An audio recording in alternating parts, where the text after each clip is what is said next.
Hi everybody, this is Anthony Fitzwater from Fitzwater Investigations, the Paranormal. Today's class we're going to be teaching is the Mel Meter.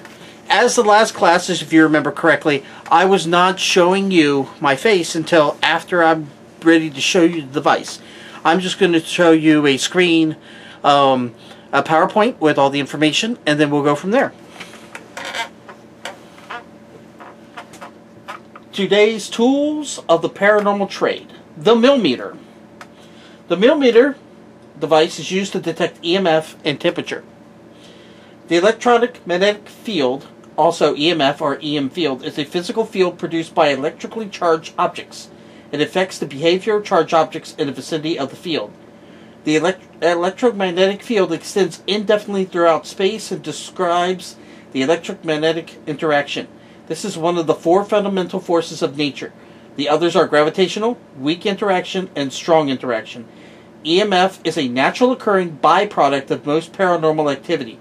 Ghosts or spirits give off EMF whenever they are present or manifesting powers or abilities. Ghosts are also used the local energy to manifest. That's why there are cold spots or cold areas. That you can use the Mel Meter to detect the cold spots and or thermal camera. Which will be, thermal camera will be a later class. There are three types of Mel Meters that I use. The K2 meter, the Mel 87040R, and the Mel 874R-RIM. The last one is the one I use primarily, because the first two are rudimentary. Mostly the K2 meter, as it says here, it's Deluxe, K2 Deluxe EMF meter on and off switch. This K2 meter is a popular, easy-to-use tool to detect spikes in electromagnetic energy. The spikes are indicated by the multicolored lights on the top of the meter and may signify activity or communication from spirits on the other side. The K2 meter is a very simple meter. I'll show you more about it later. The Mel 874R Mel Meter offers both single-axis AC magnetic field measurement and real-time air temperature readings.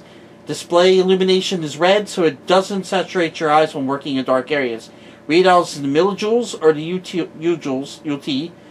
UT, Fahrenheit or Celsius. High resolution and fast response. Basically, 1-inch K-type thermocouple is included, so it will include a variety of commercials available thermocouple probes for the extended thermal ranges. I'll explain that once I show you the device. The one that I use the most is the Mel 874R-RIM ATDD. Now, it's just like the other two, except for most important of all, I'll explain it. In addition to detecting AC/DC EMF and ambient temperature changes in the environment, this new feature also uses a mini telescopic antenna to radiate its own independent magnetic field around the instrument. This EM field can easily be influenced by materials and objects that conduct electricity. Based on the source of the proximity, strength, and EM field distortions, multicolored LED lights can be activated in order or combination. This device also includes our popular ATDD hot and cold spot detection audible alarm circuit. That is a new feature intended to further help promote and advance paranormal research. These are the devices. I'll show you more in depth. The first one here is the K2 meter. This one here is the Mel 8704R. The other one is the one that I use mostly, the Mel 874R-RIM.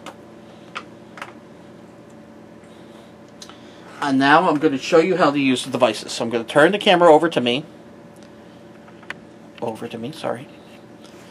One sec. Excellent. Think a little bit more. Alright. So, I'm going to show you the K2 meter first. The K2 meter is the simplest, but easily the most, how can I put this? Any wrong temperature or wrong electrical EMF pulse will set this machine off. It's not very sensitive. Basically, it's the most simplest of the K2 Mel meters. So it's got one button on the side, and depending on the strength of the entity above it, you can see the fluctuations. Now, right now, my test lab where I'm at, that's where I'm at, is it doesn't have a huge energy flux at this moment, so that's why you only see the one green. Like I said, this is the basic model. I no longer use this. This is one of my first K2 meters, well, Mel meters I've ever used. It's simple, it's not concise, but it gets the job done for the layman. This device is the next one, which is the R version. Now, the R version... Actually, I don't have any power. Okay, good. Is like the other one I'm going to show you.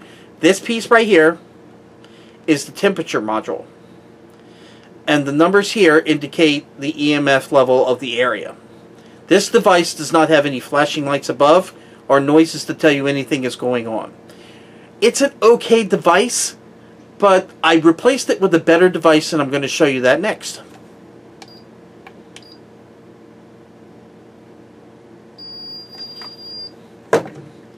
My most favorite device, Mel meters, now, is of course the rim.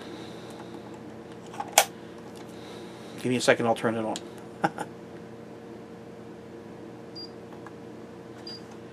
Okay, this is the rim device. Notice this cable, this device, this part right here. This is the telescopic piece. Basically what it does is create a small EMF field around this part of the device. It's much like the other devices where it's got the readout right here in the red, where you can tell the Mel meter connection. You can also tell the temperature as well. This is the temperature device as well. This is almost similar to the second one I showed you, but this one is more concise for many reasons. One, it has the numbers of the gauge of the entity that's in front of you or the magnetic field that's in front of you. Now some, like I said, EMF is a natural byproduct of ghosts, but it's also a naturally occurring item. It will go off when around electrical devices that are giving off a EMF pulse. The newest light bulbs that are out will do this and cause false positives. Do not have the device near any of these new light bulbs. They create an EMF field which is not comfortable to the human body for long exposure. So basically, the device is just as similar as the first one I showed you. The number here is telling you what the EMF is. The device is basically you point it forward to you and go nice and slow, and it scans what's in front of you. Now, the most important piece of this is that this device here, if anything crosses it, will set off the alarm. I'll put the sound on. Hold on. I have to turn the sound off. Okay, and so the numbers here, whenever something goes by. Now, everybody produces a small EM field. Because we're a living entity, we produce our own energy.